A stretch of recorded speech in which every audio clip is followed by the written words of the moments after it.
Hello, hello. Hi guys, happy Monday. How are you all doing? How is everybody? What have you all been up to?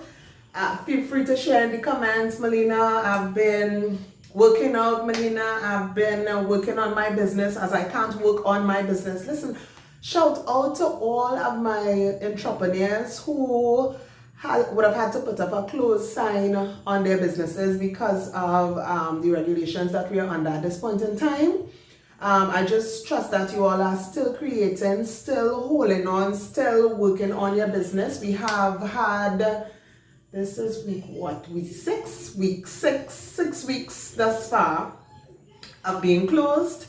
And like I said in my previous video, it is an opportunity. And I hope we would have been productive. I hope we would have used this time to, like I said, learn new things and to fine-tune your offering to your customers, find ways of making it more, just being better, advancing it, upgrading it, so that when we come back out, when we jump out, we'll be ready to go. It may not be a physical thing, it may just be you educationally upgrading your education and the offerings that you supplied. I just passed a course on natural products that I just completed. I have one more course to do, so I admonish you all and encourage you all to do something to upgrade yourself, collect a little certificate here and there, and just better yourself in the meantime. Because like I said, most times we are working in the business as entrepreneurs. We are the accountants, security, the person dealing with customer complaints. Hopefully you don't have much of those. You are the person doing sales, marketing. You are usually the one doing everything. And so we have the opportunity to use this to work on, to finalize, and to just make better the things that we offer. So shout out to you all. Don't be frustrated, right? Just hold on there. Hopefully sometime soon, if not, we just have more time and a greater opportunity to do something else. Today, I would like to share with us about a woman that I read about in Kings, 2 Kings to be exact. A notable woman. She does not have a name. The Bible just says that she was notable. A woman who did not have a child. She was just her and her husband, and her good deed caused God to work on her behalf. And I just want to talk to us today about praying until. We praying until, whether or not the situation looking favorable, whether or not it looking as if it's going to work out in our favor, we are going to pray until this happens, whatever your this is. So I'll read first, and then you'll see why I'm making the point that I'm making. So 2 Kings chapter 4 from verses 8. Now it happened one day that Elisha went to Shunem, where there was a notable woman, and she persuaded him to eat some food. So it was as often as he passed by, he would turn in there to eat some food. And she said to her husband, "Look now, I know that this is a holy man of God who passes by us regularly. Please, let us make a small upper room on the wall, and let us put a bed for him there, and a table, and a chair, and a lampstand. So it will be whenever he comes to us, he can turn in there." So Madam decided, you telling your husband that we build a room for this man. So she made sure she put in, I know he's a holy man, and this is strictly doing a good deed here. So verse 11 says, "And it happened one day that he came there, and he turned into the upper room and lay down there. Then he said to Gehazi, his servant, 'Call the Shunammite woman.' When he had called her, she stood before him. And he said to him, 'Say now to her, look, you have been concerned for us with all this care. What can I do for you? Do you want me to speak on your behalf to the king or to the commander of the army?' She answered, I dwell among my own people. So he said, what then is it to be done for her? And Gehazi answered, so he said, call her. When he had called her, he stood in the doorway. Then he said, about this time next year you shall embrace a son. And she said, no, my lord. Man of God, do not lie to your maidservant. Don't talk shippiness to me. Don't tell me them kind of thing. Don't do me that. But the woman conceived and bore a son, let me read it over. But the woman conceived and bore a son when the appointed time had come, of which Elijah had told her. And the child grew. Now it happened one day that he went out to his father to the reapers. And he said to his father, my head, my head. So he said to a servant, carry him to his mother. When he had taken him and brought him to his mother, he sat on her knees till noon, and then died. And she went up. Now listen to this. Check out this woman action. And she went up and laid him on the bed of the man of God, shut the door upon him, and went out. Then she called to her husband and said, listen, please send me one of the young men and one of the donkeys, that I may run to the man of God and come back. Normal, cool. She ain't sounding no alarm as if nothing happened. Calm, cool. This is the husband, verse 23. So he said, why are you going to him today? It is neither new moon nor the Sabbath.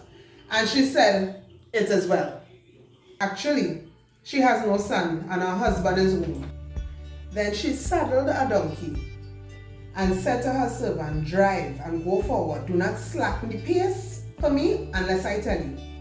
And so she departed and went to the man of God at Mount Carmel. She didn't tell the servant, she didn't tell the husband, she didn't tell nobody what happened. She take the child, carry him up, and this is not a little child to me. Carry the child up in the room that she now built for the man, rest him down on the bed that the prophet does normally sleep on, and close the door behind her without making an alarm, and just tell the husband, send one of the boys that you have outside working for you with a donkey, I'm going to tell the prophet to come back. The husband asking her, what it is happening? It is not the usual time for you to take a visit to him. Don't worry, nothing wrong, it is well. This is her response. Verse 25 says, and so she departed and went to the man of God at Mount Carmel. So it was, when the man of God saw her afar off, he said to his servant Gehazi, look, the Shunammite woman, please run now to meet her and say to her, is it well with you? Is it well with your husband? Is it well with the child? She answered, it is well. Now at this point, I thinking, but this lady crazy? The child dead, you tell the husband it well, you tell the man of God, you ain't tell your servant nothing. The man of God sent out his servant to find out everything okay? Because it was not the normal, it wasn't a regular, it wasn't the schedule for a regular visit. Is it okay with your husband? You alright? Your husband alright? Your son alright? Yeah, everybody good. It is well. Verse 27 says, now when she came to the man of God at the hill, she caught him by the feet, but Gehazi came near to push her away. Apparently you're not supposed to touch the man first. But the man of God said, let her alone, for her soul is in deep distress, and the Lord has hidden it from me and has not told me. So she said, did I ask a son of my Lord? Did I not say, do not deceive me? So she went back to the verse when she told him, don't do me that. Verse, where the verse is? Then he said, about this time next year you shall embrace a son. And she said, no, my Lord. No, my Lord, man of God, do not lie to your maidservant. So she went back and she said, did I not say, don't lie to me, don't deceive me? So she said, did I ask a son of my Lord? Did I not say, do not deceive me? Then he said to Gehazi, get yourself ready, take my staff in your hand and be on your way. If you meet anyone, do not greet him. If anyone greets you, do not answer him, but lay my staff on the face of the child. So Elisha didn't even want Gehazi to be distracted. People don't answer nobody. If they call you, if they say hello, don't hush them out and go hurry up and go and do what it is I tell you to do. And the mother of the child said, as the Lord lives, as your soul lives, I will not leave you. So he arose and followed her. My girl was not playing. I ain't come here for your servant to go on your behalf to deal with my child. You call this child. I didn't ask for this child. It's you. I did not ask you for this child. You say by this time next year, I will have a child. It's you. And I'm not leaving you here. I'm not leaving until you're coming. So my boy had to dress himself and make his way back to the lady house. Now Gehazi went on ahead of them and laid the staff on the face of the child. But there was neither voice nor hearing. Therefore he went back to meet him and told him, saying, the child has not awakened. When Elisha came into the house, there was the child lying dead on his bed. He went in therefore, shut the door behind the two of them, and prayed to the Lord. So this is the first prayer, so he offered a prayer. And he went up and lay on the child. And he put his mouth on his mouth, his eyes on his eyes, his hands on his hands, and he stretched himself out on the child. And the flesh of the child became warm. So things started happen. Things started happen, but he's still dead. No life came back to the child as yet. The skin get warm. You know when you're playing hide and seek and they're telling you warm, cold, hot, you're getting hot, you're getting that yet? Well, the child started to get warm. He wasn't hot yet. And he returned and walked back and forth in the house. And that's how I just want to be praying. Anytime you see the person in the floor in the room, my 3-year-old daughter, if she walk in, she will come and show her, Mommy, you pray? So I'm assuming, the Bible does not say this here, I am assuming that he is praying as well, a second time. He returned and walked back and forth in the house, and again went up, stretched himself out on him. Then the child sneezed 7 times, and the child opened his eyes. And he called Gehazi and said, call the Shunammite woman. So he called her, and when she came into him, he said, pick up your son. So she went in, fell at his feet, and bowed to the ground. Then she picked up her son and went out. My encouragement today is this notable woman who, first of all, did a good deed. Now this man was back and forth, and she realized to herself, this is a good man, this is a holy man. Next time he passes in front of my gate, I will give him something to eat, he and his servant. And she did that a couple of times. She went further in her good deed, and she decided not only are we going to feed this man when he passed through our neighborhood, let us build a room upstairs on that wall there. Let me run some decking and build a room there. And my girl, not only did she build the room, she put her bed, she put her lampstand. Now if somebody just passing through on the thing, you get, but she getting on as if it's a B&B, an Airbnb. She organized the place. I'm saying if you're doing something for somebody, do it well. Do it well, pretend it's you and do it well. She didn't have to do that, because if he was passing through, that means you ain't really staying here, you know. And if he was passing through first and you just used to feed him, clearly you're going and lay your head somewhere. It didn't have to be here, but she decided to do above and beyond what she was doing before, and she provided a room for him to lay, him and his servant to lay his head.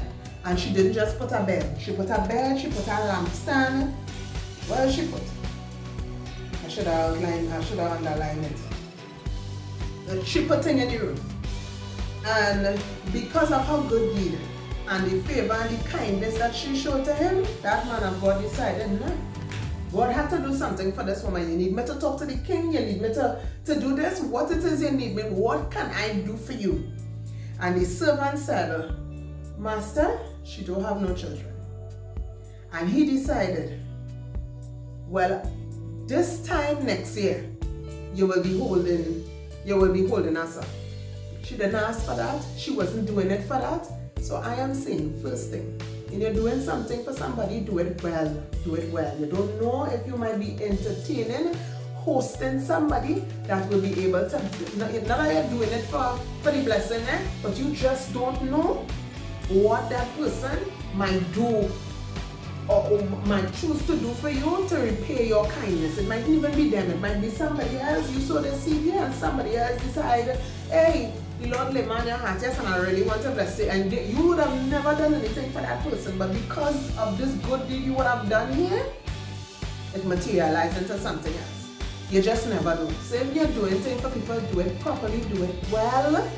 And kindness, there's nothing more rewarding than being kind. And like I said, it may not be tangible all the time. Somebody might just decide to pray for you, that they spend the whole day praying for you. They don't even know why, but they're just in prayer for you until God answer whatever prayer that you have. You just don't know what your kindness might translate to in the grand scheme of things. So one, be kind, and if you're doing something for somebody, go above and beyond. Do it to the best of your ability. Pretend it's for you.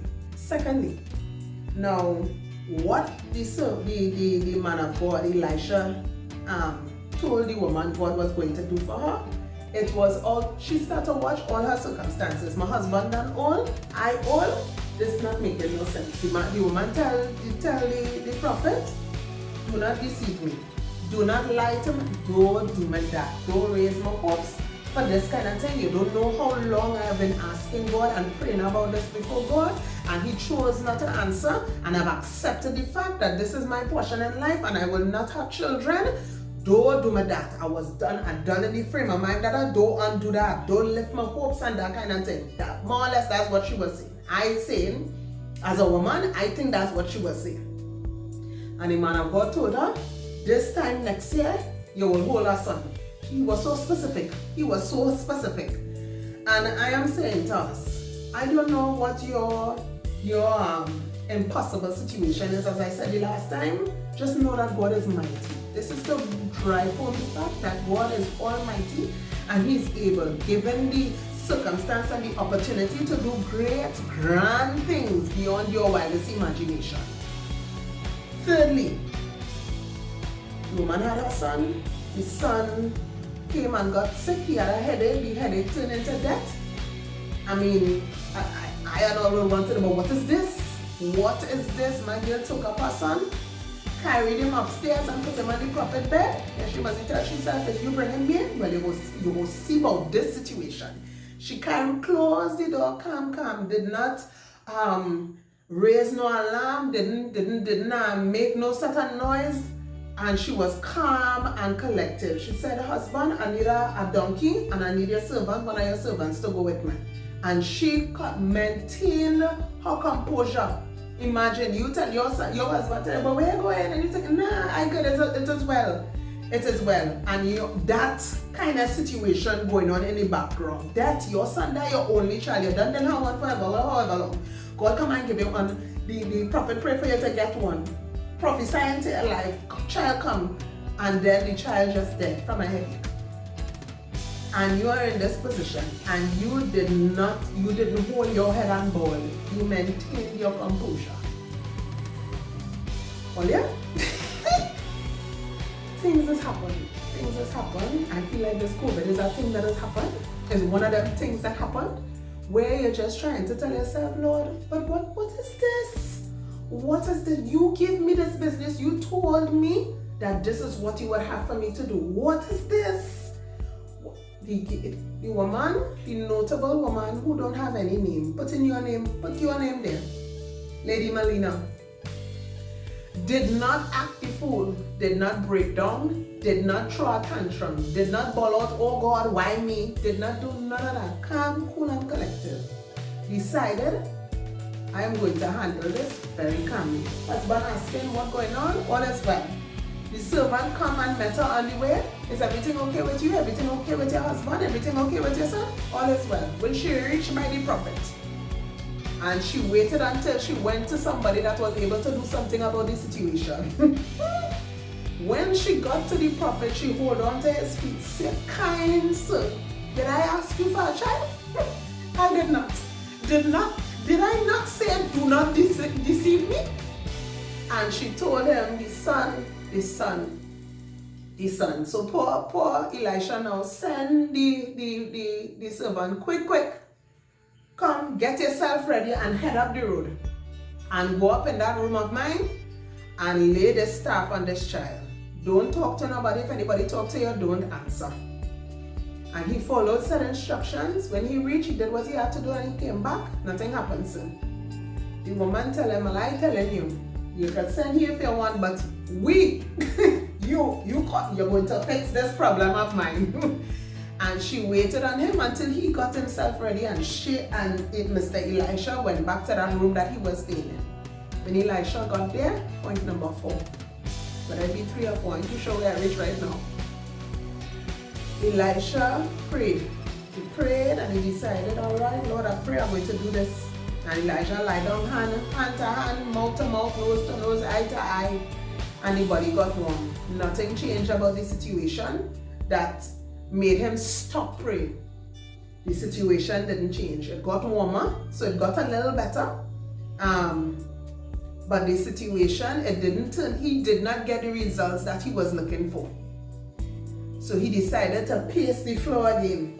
And he went back again and he lay down on the child, face to face, mouth to mouth, hand to hand, and the child sneezed 7 times. My encouragement to us is, despite how dead the situation is, despite how impossible the situation is, difficult, you might be watching your age as a childless wife. You're probably looking at the fact that you all have been trying for so long and nothing happening. I am saying, continue trying until you get the desired results. Continue trying, continue praying, continue pacing the floor and asking God, continue. So he prayed and he did something. He prayed and he did something. You don't get vexed with God because your period come another month and you say, oh Lord, look how much times this month we had sex. Go back again. Go back and do it again. Until, and this might be a little PG-13 for the young followers listening, but I am saying, do not stop until, if God didn't tell you no, you don't stop doing what you're supposed to do. That prophet did not go into that, and you know what he said in the thing? But God hide this thing from me. He didn't even tell me that this woman child dead. God did not show him that.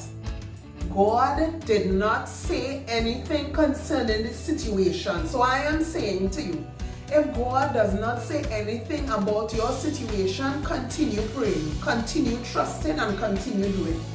That is all I came here to say today.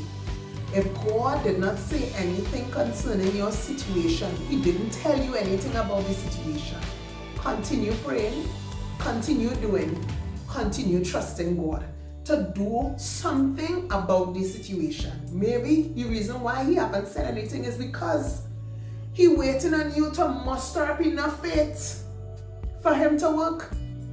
Continue. And that woman had faith that for you to turn around and you know the child, nobody can come and tell you the child died. No, the child died in your hands.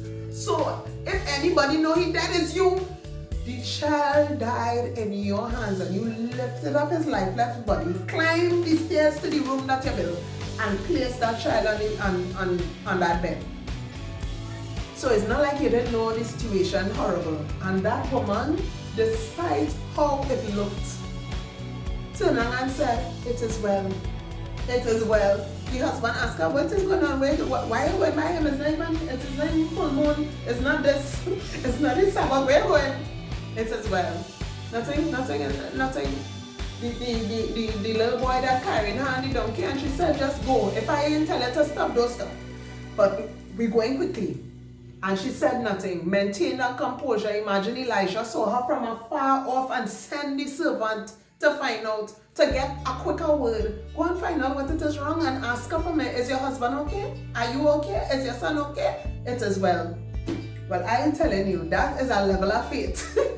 That is a level of faith. You know the child died. You, like I said, nobody had to tell you, you know the child died in your hands. You know how dead this situation is, and you saying it as well. I am saying to us, if God didn't say anything about your situation, he didn't say, well, child of mine, I will not be giving you this particular thing. That job is not yours. Keep applying. I know somebody was working in this particular bank, and that girl sent out, you know how much, it was 50 something resumes for different openings that they had. And she just kept on applying, kept on doing interviews, she kept on. Until, you know what? They hired her for an excellent position. Right now, she can't even complain. I am saying to you, keep on praying. Despite how it looks, if these circumstances have not changed and God ain't saying nothing concerning this situation, don't stop praying. If you just pace the floor when you're praying, keep on pacing the floor in your praying. If it's kneeling, just be kneeling, keep on kneeling down about that particular situation until the circumstances change. And I just want to say, the man of God did not just pray, he did something. He activated exercised his faith. That woman exercised her faith. It is well. My child and then, it is well. So I'm saying to us, keep on praying. Keep on trusting, keep on believing. If God didn't say anything about your situation, then you keep on praying. So until next time, guys, this was my quick pop in here. I just want to shout out some new subscribers that I've had. I just want to say hello and hi to you and welcome to this channel. Welcome to this platform. We do devotionals on a Monday. And it is very nice to have you. To everybody else, love you all. Thank you all for sharing. Those of you who share the videos to your friends, to your co-workers, thank you so much. I truly trust that you will be blessed and they will be blessed as well. Continue to stay safe, continue to sanitize, to wear your mask, and to those who are unable to operate at this time, keep on trusting, keep on praying, keep on creating. Until next time, guys, have a great week.